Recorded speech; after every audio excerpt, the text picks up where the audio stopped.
Brains in Motion with Mary McKone, EdD and Angela Zielinski, DPT.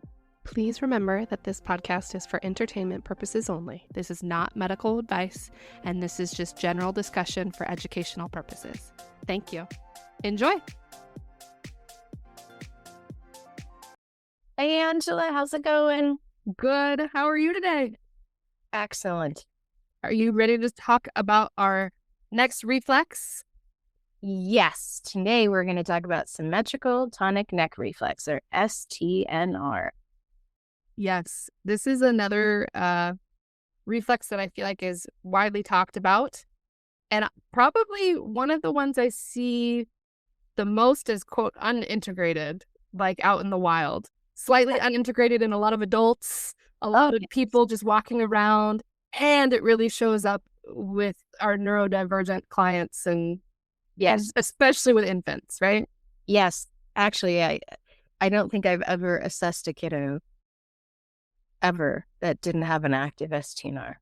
And we'll get into why, because there's a good reason for that, most likely. Yes. What are some things a parent might see if STNR was active? If you are over the age of 1.5, 2, should we say? Because it's supposed to emerge later. So this is for children who are not infants. They're more like toddlers and older. Like we'd see like W sitting. That's always a clue. What are some other clues that you might see in a classroom situation? Difficulty sitting in a chair. You often are kiddos or ones that want to be standing, and you're really uncomfortable just sitting because both your arms and legs have to be bent at the same time. And in STNR, you want to have your legs straight or your arms bent, or your knees bent and your arms straight. And that's really tough to do in a classroom setting. You might be considered clumsy. You might be considered uncoordinated. If you are having difficulty with reading, writing, or I think of STNR a lot the more I learned about it, and the more I learn about Mary, you teaching us the different pieces of the brain and vision and how it's all so widely connected. I think of STNR as one of the reflexes for switching between the board and your paper, being able to like do that fluid eye movement. That's called visual accommodation. Visual accommodation. So that I feel like STNR is a component in that, is what I think of. What else, Mary? What am I forgetting? Well, when we see kids who are butt scooting, or they have an awkward crawl, or they drag one leg, that's kids who skip crawling. Like, STNR is having a hard time actually emerging if kids aren't crawling, and why that happens we'll get into in this episode. So this is a big one. I don't find it to be as frustrating as TLR. So let's talk about what STNR is and when it appears. So, Angela, would you like to start us off? What is STNR in simple terms for our friends who are listening? I think it's most commonly associated with being able to move from belly crawling or bower crawling in our reflex terminology to crawling in quotes or creeping in quotes on your hands and knees. So being able to tuck your knees underneath you and then straighten your arms to get into that quadruped or all four position. You need STNR to emerge correctly to be able to get into that position. And then you need it to integrate to be able to then crawl symmetrically or creep symmetrically and be able to then progress to pulling up and standing at the couch. Because if pulling up and standing at the couch is difficult, maybe STNR emerged but isn't integrating. Yeah. And for our listeners, the only difference between crawling and creeping is in the United States, we refer to crawling as whether that's belly crawling, like amphibian or bower crawling, or being on all fours, we call that crawling. Everywhere else in the world, crawling is belly crawling, amphibian or bower, and then creeping is on all fours. So that's the difference in terminology. So just wanted to clear that up for people, because I know we have people listening all over the world. So what happens in STNR? Like, what does it look like in the body? So STNR has three different parts to it. And so stage 1, it looks like you're on your tummy, your head is down, your feet get underneath you, and your butt is up. I think of it as, I fondly refer to it as big mouse, because the big mouse gets their bottom up instead of little mouse, which is TLR, because your bottom is down. That's how I differentiate it when I'm playing with it with kids. I guess it's nicer than calling it stink bug. Stink bug, there you go. Yeah, because bottom's up. That's funny. That's cute. But I think of that first position. I often see that first position emerge when kids are in the crib and sleeping. Yeah. And like to me, it's like preparation for the next stage. And I've seen things online, Mary, and I wanted to ask you what your opinion was of like people have considered that position a compensation is one video I saw. And another one was like a child is stressed if it's there. And that's just not my experience. My experience is that position is actually something we want to see and helps you move forward in your next stage of development. Oh, I wonder if some well-meaning folks out there are confusing fetal position with, right? So when you're scared, you roll up into fetal position. That STNR position is different for sure. I'm wondering if but no, this is not a compensation pattern at all. It is just, it's a stage of development. So stage 1, yes, you often see babies sleep like that. It's adorable. I love that stage. When my granddaughters did it, it's like, oh, look at their little STNR, because that's how nerdy grandmas talk. Okay, so that's stage 1. And I'll bet some of our listeners did not know that there are 3 stages to STNR. So this is fun, because all the videos you see online are do cat, cow, cat, cow, cat, cow. But there are 3 stages to STNR. And you have to get through stage 1 to get to stage 2 to get to stage 3. So stage 1, feet under them, head down, tushy up in the air. And then what's stage 2? Stage 2 is when you can sit back onto your feet and then your arms can extend. So it looks kind of like, some people call it Sphinx pose, but you're on your knees, your feet are underneath you, and you're able to look forward is the other key, because the second stage I often see as it's emerging in littles, a lot of cheating. I meet a lot of kids who don't want to put their hands down in that position. Or if they get their hands down, all of a sudden they're no longer sitting nicely on their heels, their butt comes up. Yes. Or their head position is, okay, let's say I got your hips back and your hands down, and now your head is either going right or left or up or down. So think of it like babies are in that position, laying down, head down, tushy up, and then they get their arms under them and able to push up directly into a sitting position. And that's stage 2. And that's stage 2. Yeah. So you need some hand supporting. We'll talk about it more, but you need the pieces to be able to move from stage 1 to stage 2. Okay, stage 3. Tell me more. Tell me about quadruped, Mary. Well, stage 3 is quadruped. You're welcome. So, but I love this little stage when babies are in stage 2 and they're getting ready to go to stage 3. How do they get up there? They start doing this little bounce. Yeah. This little rock back and forth. And they're like working it out. Like, I wonder if I can get up there. I wonder if I can get up there. Here we go. Yeah, almost. Nope. Didn't make it. There we go. And then eventually get up into all fours. And it's like, wow, this is awesome. So in RMTI, there's actually an STNR rock where you're, right, because those movements were based on what babies naturally do. So there is an STNR rock that I use all the time to help kiddos get from that stage 1 to stage 2, or stage 2 to stage 3. Yes. Awesome. When does it normally appear?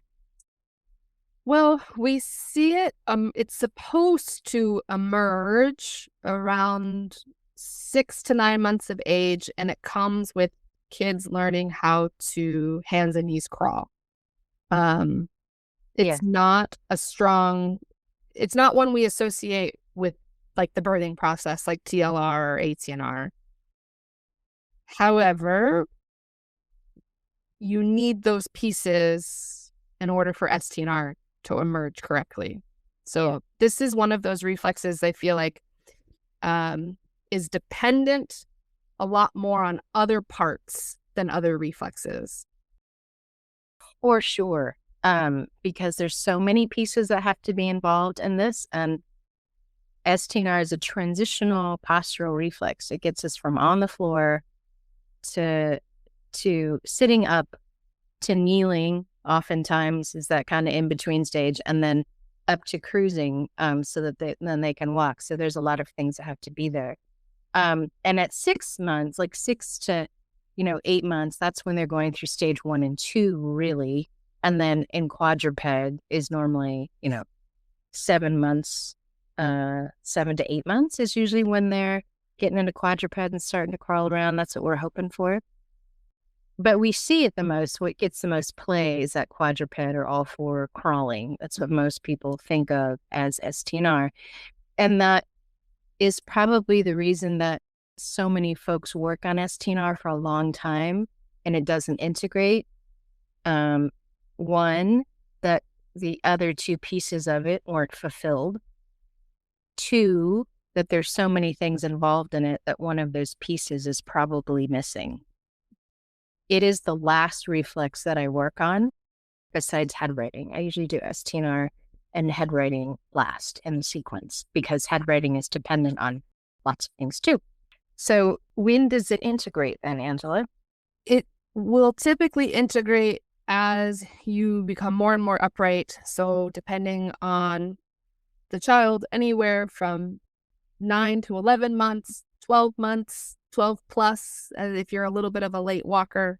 9 is early. That is what I found in the research, but that feels very early. It feels very early too. There's some kids that get, but usually you've skipped something if you, so I don't know that I would call it integration. So it's kind of hard. Maybe you're partially integrated if you're an early walker, or maybe you really did get all those pieces. Who knows? Maybe we could change the phrasing to it begins to mature around 9 months. I like that. Begins to mature around 9 months. And then the integration takes time. It's not just one day and we flip the switch off. Excellent. Yeah. And on that note, it's important to reiterate that integration is a process. It's not an on and off switch. So there's a gradual shift from reflex-driven responses to cortex-driven control. Motor planning happens in the prefrontal cortex.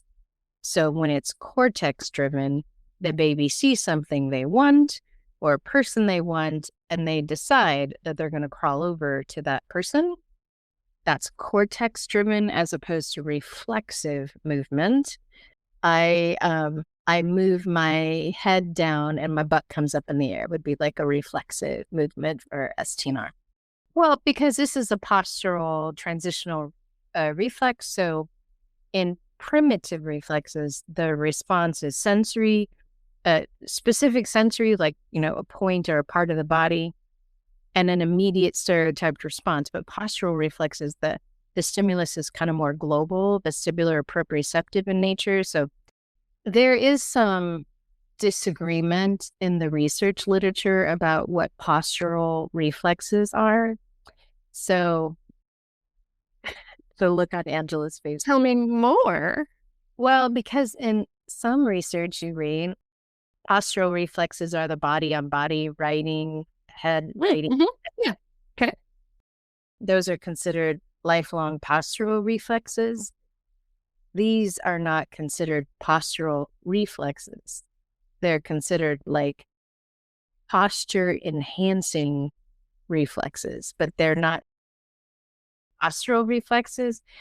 And there is some conflict in some of the terminology that's used in the reflex integration world as opposed to what's used in the medical world.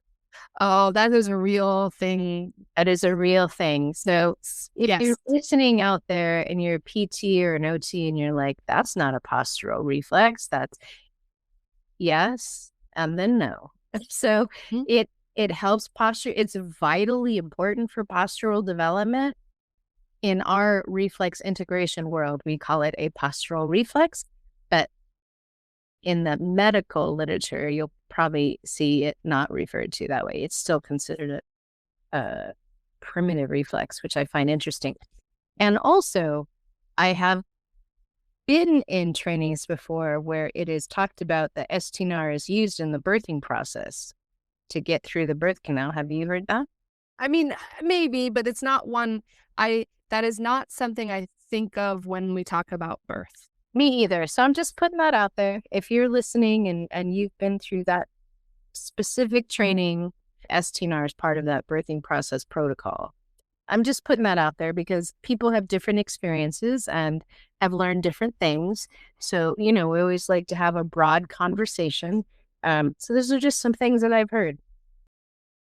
So when you're talking about like the birth process and there's so much verbiage, right, Mary, around like reflex integration, we've talked about how that can murky waters. In some literature, it says, the reflex appears during the 13th week of utero.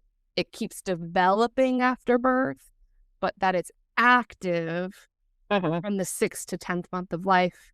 And then it should integrate into the whole body, like you were saying, like the more cortical driven movement around the 10th month of life. Both of us feel like that's a little early, but yeah, because not everybody walks at 10 months, and you have to get into that walking position to know that STNR is done and that you have a normal gait, right? That's it, right? As we mentioned, STNR is a more mature reflex. It comes later. So it helps bridge primitive reflexes into this more mature, whereas like when babies are down on the floor, it's more like the baby brain is ruling the day, right? Our brainstem. And then as reflexes mature, we get more and more cortical activity, which is the top part of the brain, the neocortex. And so it acts as a spring from like the baby brain to like the upright brain, if you want to think it that way, where now once we're upright and our last reflex has matured and integrated, now our cortical area of our brain, the top part of our brain, is doing the more of the work, and everything else is supposed to be happening in the background through all of our networks, like the default mode network and all of that. So STNR patterns originate in the subcortical circuit, so brainstem, basically, brainstem, cerebellum, but they're heavily shaped by sensory input and emerging cortical control. So sensory input for postural reflexes is vestibular and proprioceptive. So as babies begin to move and they're getting that input, the vestibular system actually stimulates the prefrontal cortex to pay attention. So like I've read some really interesting stuff about like ADHD, that a lot of kids with ADHD have poor vestibular function. When you improve the vestibular function, we're getting more attention, which is prefrontal cortex, because that cerebellar brainstem cortical tract is more active. And so vestibular's like, hey, I need you to pay attention because I'm moving and you might have to motor plan me out of that. I'm oversimplifying that, of course. So in the beginning, the STNR patterns, like all primitive reflexes except palmar and plantar, which are spinal mediated, the rest of the primitive reflexes are originate in the brainstem. But then as we go through the pattern and it begins to mature, like the other reflexes, we get more and more cortical control. Which is what we want. That's all the magical things that happen that we want for our kiddos: speech, problem solving, reading, social communication, social skills. All of that happens in the cortical areas of the brain. So like we've mentioned before, the more overriding input that's coming from the brainstem cerebellum, the less cortical control you're going to have. And then you see these problematic areas crop up. STNR helps coordinate visual systems and the vestibular system and proprioceptive and motor pathways. So it's a really pivotal reflex for bringing everything together. So if we think of a kid crawling/creeping in quadruped on all fours, they're moving their body. So we've got proprioception and vestibular because we're moving forward and backward. But then babies are often moving their head up and down, which then activates different sensors in your middle ear for vestibular and the motor pathway. So we're getting all of those pieces in play in STNR at a level that we don't necessarily see with some of the other reflexes. And babies are moving a lot when they're crawling, right? They're moving a lot. Those little guys can scoot. So they're getting a lot of input, which really helps develop the integration of all those systems. So when we talk about sensory motor integration deficits, STNR is almost always involved in that piece. What about this idea of STNR being dependent on other reflexes? What are some of the reflexes that STNR needs in place and integrated for it to finish its journey? It's helpful to have hand supporting because we talked about pushing up out of that first position, and you also need hand supporting for quadruped. ATNR, because if you are asymmetrical or you're having difficulty with that reflex, difficulty, one side of the body is doing something different than the other, and STNR requires both arms and both legs and your full postural control to be operating together with that bilateral coordination. And sometimes ATNR gets in the way of that bilateral coordination. Mm-hmm. Well, that's actually a common assessment for ATNR. Put them in quadruped, turn their head to the side, see if the elbow drops. So if ATNR is active and babies are trying to crawl around and they keep dropping, it's like, oh, okay, so we've got some ATNR problems because they can't hold themselves up. And hand supporting too, hand supporting comes on very early, and that's the reflex. Like if you hold a baby like belly down to the bed, their arms will go straight out like to catch them. And so that's hand supporting, and that stays with us forever. Like if you were going to fall, your hands would come out and catch you. And those elbows are supposed to bend a little bit and give you a little shock absorption, because if they didn't, you'd end up breaking an elbow when that happened. So with babies, they need that hand supporting. So as they're crawling, I'm totally making all these movements like you all can see me, but Angela's smiling, so it's funny. So when babies are crawling and they put their hand down, the elbow bends just a touch and they get that little shock absorption to absorb the body weight. What else do we need for STNR? We need Landau. We need our good friend TLR. Hey, TLR. TLR, why would that be so important to integrate for STNR to finish its integration? Well, along with ATNR, TLR has a head component. If every time you move your head, your body does an involuntary movement, it's very difficult to keep your hands down on a surface, or it's very difficult to be able to maintain an STNR position if every time you move your head, you get a micro movement and maybe you go into extension or your hands come off the ground, or you have trouble getting your knees underneath you because you're in extension and you can't get into that flexion position that you get from a nice integrated TLR as well. And that goes with the same as Bauer. You need Bauer crawling for that nice hip flexion as well, so that you can get up on your knees and sit on your knees instead of feeling the need to get a wider base of support and get into that W sitting. From a PT standpoint, we worry a lot about hip integrity with W sitting. Yes. And yes, that is I keep that on my radar, but I see W sitting more now as lack of integration and postural control than just quote a hip concern.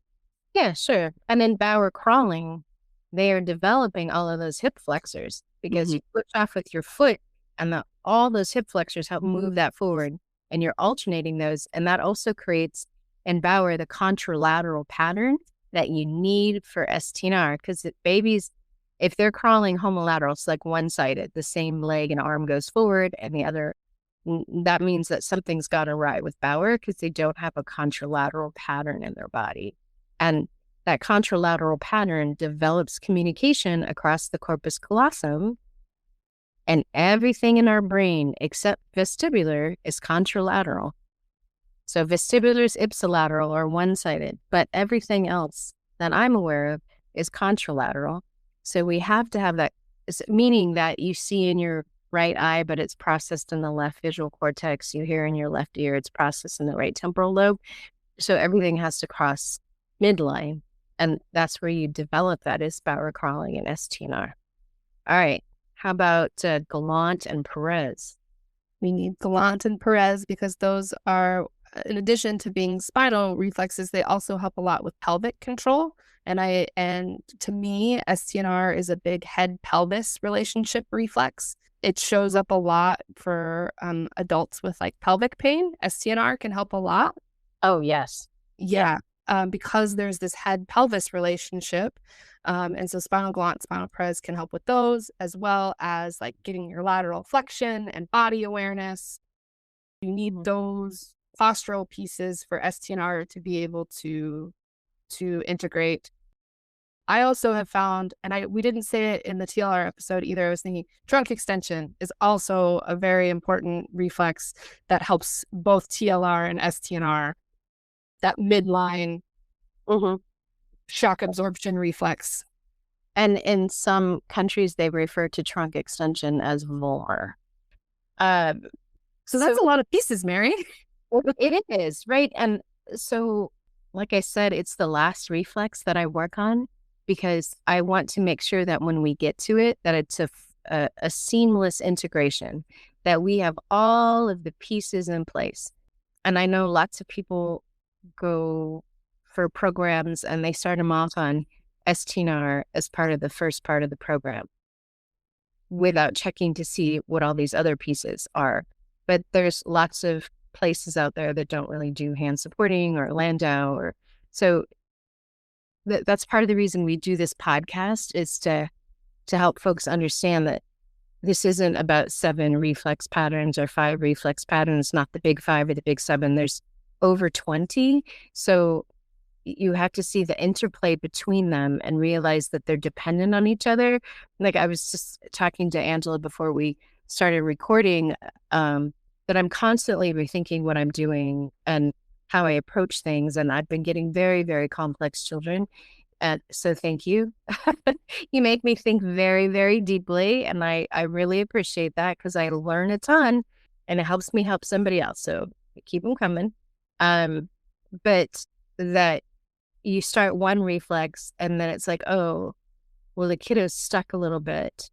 Okay, let me work on this other thing that I know is maybe intertwined with it. Okay, now let's work on this other one a little bit more. Okay, now let's circle back to this one. And sometimes we can unwind that because, as we say in every episode, no reflex operates in isolation, right? So STNR certainly does not operate in isolation. What happens, like what are some of the later motor or postural effects if STNR doesn't emerge correctly or doesn't mature correctly? You will have difficulty getting into quadruped. So maybe you continue to belly crawl, or maybe you butt scoot. Maybe you don't crawl at all. Maybe you kind of roll to where you need to get to go. Maybe you do kind of like a half crawl, Bunny hop. or maybe you bear crawl. I have seen kids because they have difficulty getting their knees down. If you're having difficulty getting your knees down, that's also a sign that STNR is having some difficulty. And then kids who you'll have difficulty pushing up into standing. So there's kids who can stand and operate pretty well in standing, and then they can kind of get around on the floor, but they don't know how to make that transition. I've seen like they can't push themselves up to stand. And they maybe can get to tall kneeling, but once they get to tall kneeling, they kind of abandon or start crying because it's hard and they don't have the pieces. Kids are smart. Like they inherently know what they can and can't do, and they want to get that thing that they can't reach. So and then they create compensation patterns. Yeah. And we're very good at compensation patterns. So we are. And remember that the brain only cares about survival at the end of the day. Protection and survival rules the day. So laying on the ground your whole life means you could be eaten by the wild animal, ancestrally speaking, right? So we've got to get that human upright because that might help them survive. So if we have to skip patterns, create compensation patterns, we're going to do that because we got to get this human upright. So we see lots of kids walk, but it's messy, it's uncoordinated, it's not steady. And those are some of the things that we'll see. As a former teacher, what I saw a lot in classrooms is kids who were slumping at their desk. They could not hold themselves upright. They sat on their feet in their kind of like an STNR 2, or they need a standing desk. Or I had a kid one year that needed to lay on the floor under, we had tables at my school, not desks. He just needed to lay under his desk. I was like, cool, that's fine with me. So like he laid in like spinal Perez position and did all of this work. Awesome. Difficulty with sports, get tired out running, or walking. They can only walk or run a short distance and then they're done, so they avoid it. Trouble learning to swim or ride a bike. And then you mentioned the awkward transitions from floor to standing. That's a big one. As I have said many times, most of my reflexes were active till I was almost 40. And as a kid, an adult, I could never sit crisscross on the floor. It was so painful. So painful. I would have guessed that crisscross was more ATNR, but now that you say this, it's definitely a combination of both, right? Yeah. Like that pelvic position as well as being able to... Well, segmenting my body. Yeah. And we're going to have our dear friend, Dr. Maxon Lee, an optometrist, a neurooptometrist on in a couple episodes, and he's going to talk about vision and reflexes. So STNR is really involved in vision as well. You want to talk about that? Would you like me to? Well, I would like you to, but here's Angela's integration story that I didn't even know. So I went to a class and we were doing a lot of STNR and head writing, and it was proprioception and cognition. So we were doing a lot of different things. But that day we had spent a lot of time doing STNR position 2 and visual tracking, like doing things on a line and combining those systems. And at the time, I didn't think much of it. I was like, okay, great. Seems cool. And the next day I walked in, Mary, there's like this hallway to get to class. And apparently I just lived in this little world of eye level because I walked in the next day and I was like, oh, look at all these banners. Were these here yesterday? It was the funniest realization that I have never looked up and that I've ever had. And I asked somebody, I was like, guys, do you see those? And they were like, yeah, they've been here the whole time. And I was like, huh. And it just opened up this whole new part of like, I was not tracking, I was staying. And I now realize it's like part TLR, right? We don't live in isolation. But it was also definitely that STNR and vision piece finally working together that I had this whole eye-opening experience. So tell me how that happened, Mary. Well, a few ways. So STNR links head movement to upper and lower body tone. So this affects how the eyes can stabilize and focus while the body is moving or changing position. So think about vestibular ocular reflex and unstable head neck control can make it harder for the visual system to track and hold focus. And I have a really good story about that. So there is this visual skill called visual fixation. And that's your ability to fixate on something that you're looking at and hold it steady. Years ago, I was working with this kiddo in my office, and I was doing some reading tutoring with him. And he kept mom kept being told he can't read above the first grade level, can't read above the first grade level. And even that was generous from what they were saying. It's like, maybe first. So I just was fascinated by him because he didn't seem to be making any progress using all the things that I normally do. And so I decided to test this little theory. So I wrote some words on index cards in bold, big, bold, blue marker. That kid ran through every one of those words with 100% accuracy. Then I gave him the exact same words in 12-point font on a piece of paper, and he misread every single one of those words. And he had 20/20 vision, so this wasn't visual acuity. So at the time, my office was in Northwest Eye Care's building. So that's Max used to be in that practice, and I sent him next door for an evaluation.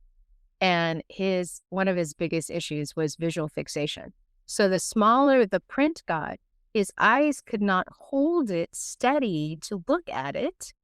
And so he was guessing at some of the letters. But when they were bigger, he could read them fine. So this poor kid had been doing reading tutoring on the same things for like 4 years that he could do. Imagine that kiddo's frustration. Yikes. So that's my little story about one of the ways in which STNR affects vision. And remember, there's a difference between acuity and developmental visual skills. And Dr. Max will talk about that, I am sure. But acuity is what they test with the eye chart. All the visual skills are like binocularity and fixation and tracking and convergence and saccades. All of those are the developmental visual skills. Near and far point visual accommodation. You already mentioned that, right? Babies are crawling around on all four. They look up, they look down. Think about this in a classroom. I'm looking from the board to my paper, from the board to my paper. So far point to near point is what we're talking about. That's visual accommodation.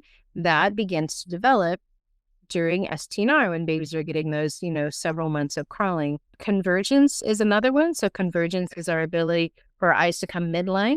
Well, where would we use convergence?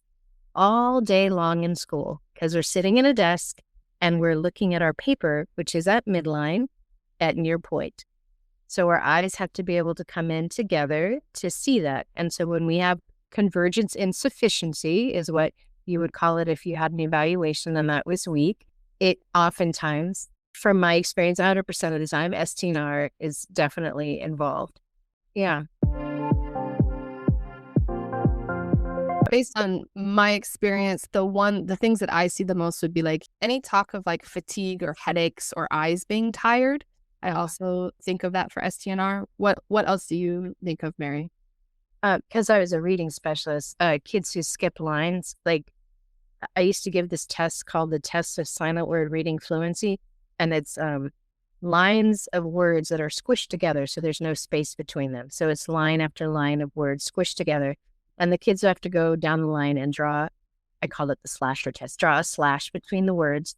And when I'd get the results, you could see kids would skip 2 or 3 lines, or they'd only do like half the page, and then they couldn't like even see the other, which is usually ATNR actually, but this line skipping thing, it's a real thing. And I would do that test specifically so that I could show teachers and parents, like, this is what's happening when your child's reading. So imagine how much that impacts their comprehension. Losing place when they're reading, jumping to the end of the line of a word, skipping words in the line, and then daydreaming or tuning out when visual demands get high, like when they're asked to read for a longer period of time, or there's like a lot of graphics on the page that they're supposed to be able to look at, or they're going from the board to their paper to a textbook, or those are high visual demands, and you may see some task avoidant behavior or tuning out or daydreaming, because kids are smart and they instinctively know when something's overwhelming their system, and they're like, no, thank you. Some other things that we might see, like in a school setting with STNR, messy handwriting, poor spacing, difficulty keeping the letters on the line. Because one thing I guess we didn't address is that when we're in STNR crawling around on all fours, it's really the first time that our brain's like, you know what? The top of my body is separate from the bottom of my body. Look at that. I can segment my body in half. What? Like that's that transverse axis that I can bend my body at the waistline. And then we're putting all that weight on our arms, right? And our hands. So now our body knows our hand is separate from our wrist is separate from our arm is separate from the trunk. Same thing with the legs. What do we need to be able to get fluid handwriting? Well, writing the work should be done with just the hand, actually. Actually, just the fingers should be doing all the work when we're writing. You can see my face right now. Like, I'm looking at Mary like, yeah, right. Please. True story. It is supposed to be those 3 little fingers and tripod that do all the work. But what we often see if kids have polymer active is they're doing a death grip on their pencil, but you'll see that the whole arm moves when they write. So watch your kiddo. If they have messy handwriting, watch their hand, watch their arm, see what's moving. If the arm is moving, most likely you have an STNR problem, because the brain has not determined, you know what, I can move that arm separate from the trunk. So like I always do like arms opening, sequential arms opening, which is an archetype from MNRI. And then I do pre-birth movements, upper body from RMTI before I do STNR, actually before I do hand supporting and hands pulling. But that way we can kind of free up those arms like in a passive, gentle way, like, hey, look at that, you've got some arms. And then when they get into STNR, they're like, oh, I can use those independently. And that's how we get that forward crawling party, both arms and legs. It's not just the arms, but I was thinking about the writing piece. And then spacing is hand control, but also the visual aspect, right? And then keeping letters on the line. I have to have good visual perception for that. And I have to be able to control my letters enough to be able to keep them on the line, which requires all that motion to come from the fingers and not, because if I'm moving my whole arm, my writing is not going to be precise. It's just not. Another sign might be fatigue or irritability with desk work and better performance in movement-rich tasks. Because if I can get up and walk around and do something, like, I used to use like a lot of chart walks in my classroom where you put things on the wall and the kids move from chart to chart and add their comments or talk about it, because I taught older kids. Or we go out in the hallway and do like concentric circles, it's called, where they stand in 2 concentric circles and face each other, and then they rotate and they talk about a topic. But ways to get them up and moving, because so many of the students that I worked with, I could see had retained reflexes. So how do we get them up out of the seat? And kids could do really well that way. But when I had them sit down, then, the task avoidant behavior began. And occasional bedwetting can be a possibility because of the pelvic floor involvement in STNR, which is really, really overlooked. And I feel like this might be a different podcast episode for us to delve into bedwetting or enuresis, but pelvic floor is really, really, really involved in bedwetting. It's not all just about spinal column, but all of the postural reflexes or posture supporting reflexes are involved in development of the pelvic floor. So as we kind of wrap up this episode, a lot of the kids we work with have really complex birth histories and developmental differences. I mean, these reflexes can stay active into school age. And I had lots of them in my classes, so many of them. That's how I got into this work, as I said before. So, if your kiddo has retained reflexes or retained STNR, don't panic. There's help out there. There's lots of great, qualified, knowledgeable reflex integration practitioners out there, and change is possible. So reflexes can be influenced and integrated later in life. As we both told you, we were both well into adulthood when our reflexes were integrated with appropriate, consistent movement and sensory work. So for STNR, that sensory work might be vestibular proprioceptive. It might be movement work of, doing some STNR bounce or STNR rock to help get them into that position. And again, what does that activate? Vestibular proprioceptive. To help facilitate it, there's very gentle ways to do it. But remember that STNR has 3 stages. and those 3 stages have to be fulfilled. So we can't just jump the line.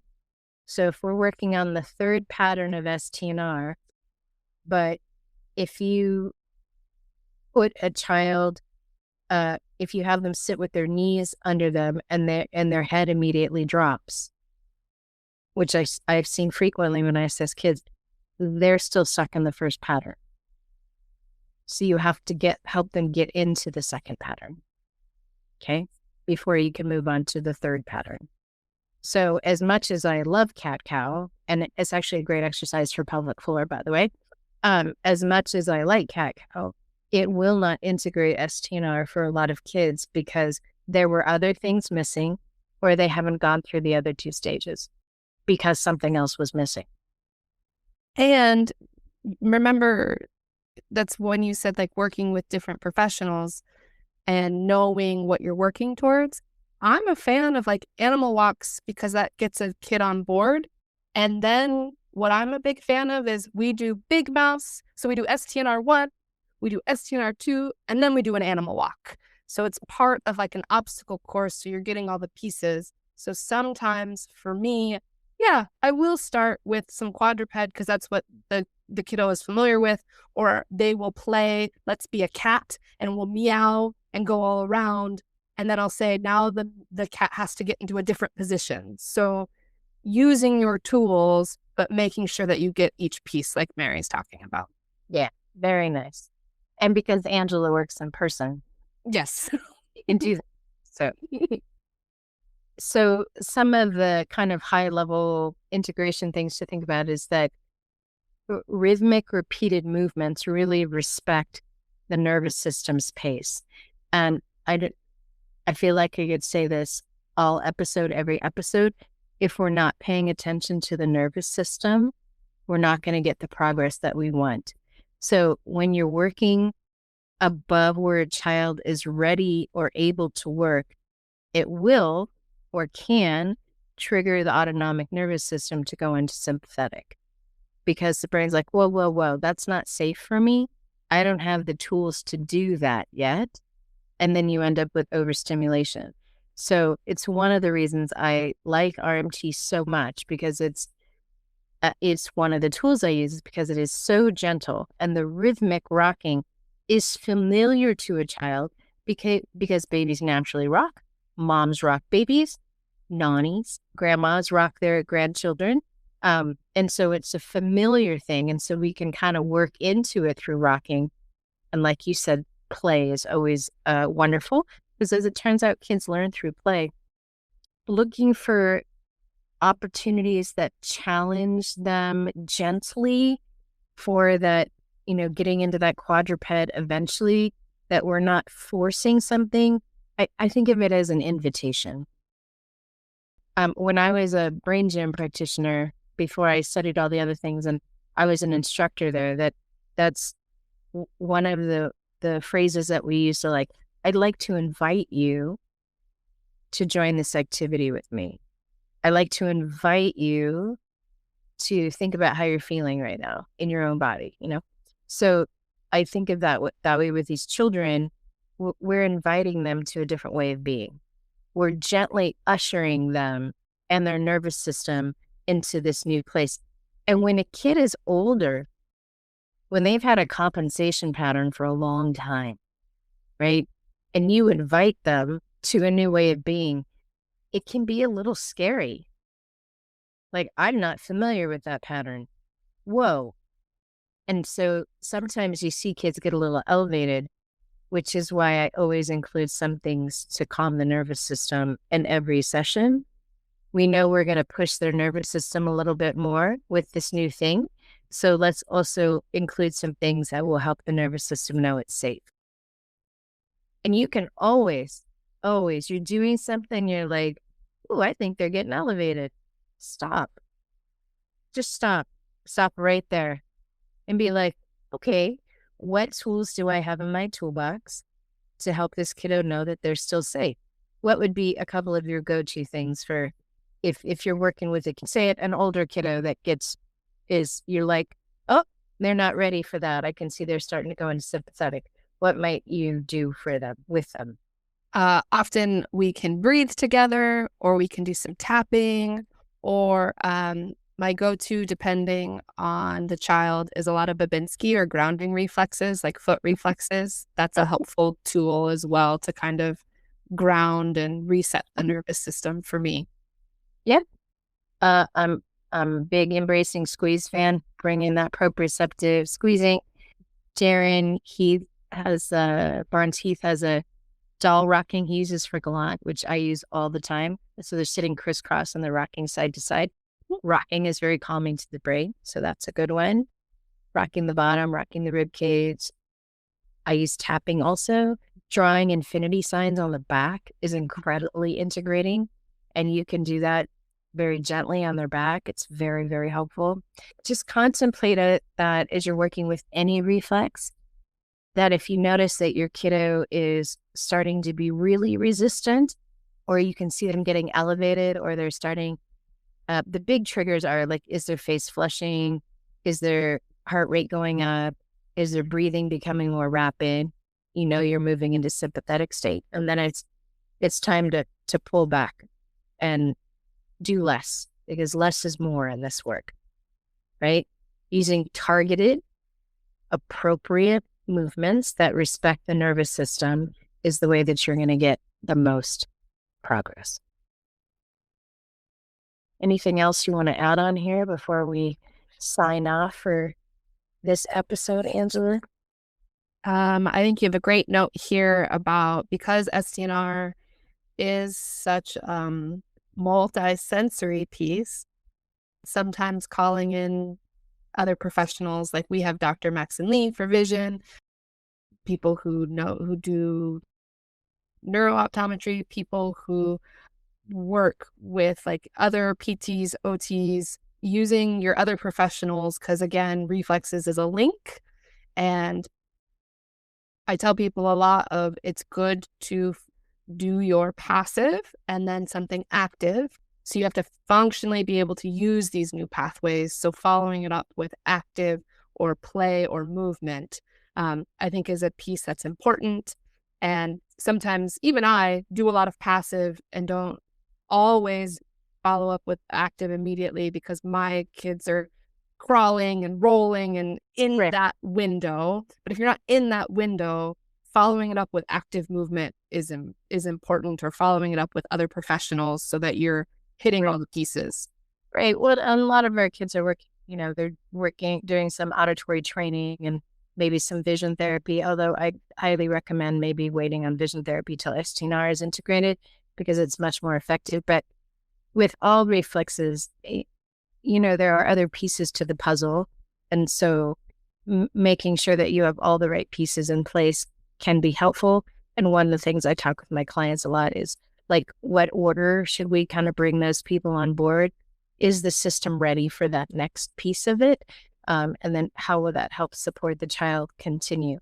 Because reflexes are obviously vital. I wouldn't do this for a living and be so passionate about it, but it's not the end of the story.